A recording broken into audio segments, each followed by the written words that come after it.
Paz do Senhor a você inscrito em nosso canal, Deus lhe abençoe. E fica aí uma pergunta: Enoque andou com Deus ou foi Deus que andou com Enoque? Para isso, nós devemos nos recorrer ao hebraico. Vamos para Gênesis capítulo de número 5. Em Gênesis capítulo 5 existe a genealogia de Adão e na linhagem de Sete. Adão gerou Sete, Sete gerou Enos, Enos Cainaã, depois Malalael, Jared, Jared e Enoque. A linhagem de Caim, após matar Abel, segue um outro rumo, nós temos essa genealogia também. Porém, depois da morte de Abel, Adão gerou Sete. O nome Adão em hebraico, entre os hebraístas, este nome é homem. Alguns alegam que o nome Sete significa apontado. E Sete gera um filho chamado Enos, e Enos, o seu nome significa mortal.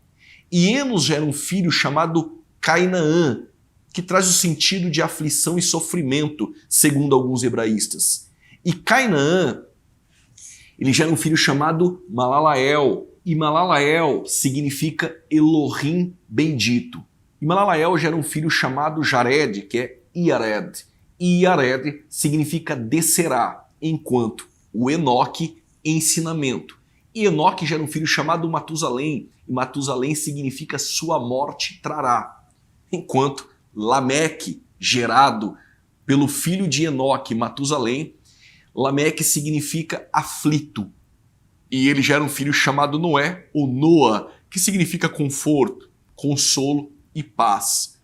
A genealogia de Adão já aponta para o caminho da redenção, ao homem apontado mortal, em aflição e sofrimento.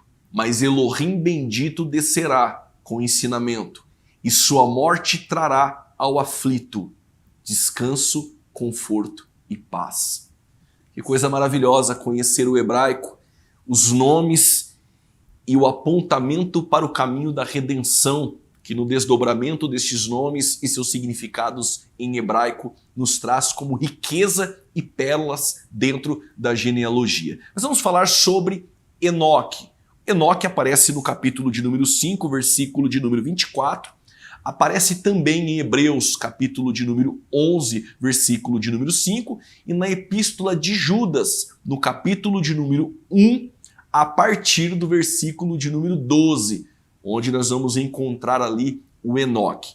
Para falar sobre Enoque, nós temos algumas curiosidades. Alguns vão alegar que em Apocalipse 11, as duas testemunhas, elas poderiam ser Moisés e Elias. Mas o Moisés morreu. E em Josué capítulo 1, 30 dias após a sua morte, Deus falou com Josué dizendo: o meu servo Moisés está morto. Ora, Moisés teria que ser ressuscitado por Deus para voltar para a terra, ser uma das duas testemunhas, morrer novamente e ressuscitar novamente. Parece um pouco estranho. Os que alegam ser Elias e Moisés alegam com base nos sinais que as duas testemunhas fazem, que lembram os sinais de Moisés e Elias. O sinal pertence a Deus e no texto bíblico não há evidência para comprovar de forma absoluta quem são as duas testemunhas. Na verdade, nós não sabemos, e alguns vão dizer: então Enoque e Elias foram os únicos que foram transladados, tomados com vida da terra. Possivelmente possa ser os dois. Mas Elias e Enoque estão nos céus? Se estão, e sua resposta é sim, eles estão com um corpo adaptável a estar no céu. Não quero dizer aqui corpo glorificado, não estou dizendo isso, mas um corpo adaptável a estar no céu.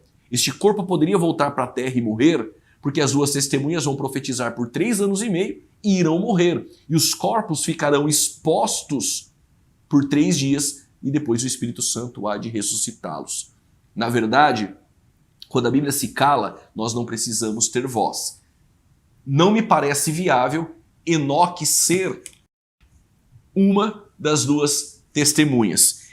Também com base em Hebreus, capítulo de número 11, no versículo de número 5, não me parece viável que Enoque seja uma das duas testemunhas. Olha o que diz o versículo 5. Pela fé, Enoque foi levado a fim de não passar pela morte. Então Deus agora iria enviar o Enoque para morrer como uma das duas testemunhas, se ele foi tomado, levado para não provar da morte, arrebatado, não foi achado, porque Deus o havia levado, pois antes de ser levado, obteve testemunho de que havia agradado a Deus. Enoque tinha um testemunho que agradava a Deus, até porque ele andava com Deus. Ele pegava nas mãos de Deus e saía andando pelas ruas. O andar com Deus é um recurso de linguagem hermenêutico, às vezes chamado antropopatismo, dar a Deus sentimento humano, ou antropomorfismo, antroposoma e morfismo vem de morfo, forma, dar a Deus forma humana. Em Judas aparece também o nome de Enoque, com uma informação muito importante. O Enoque é aquele que profetizou. Sim, Enoque também foi um profeta. E este Enoque que andava com Deus, ele tinha comunhão com Deus.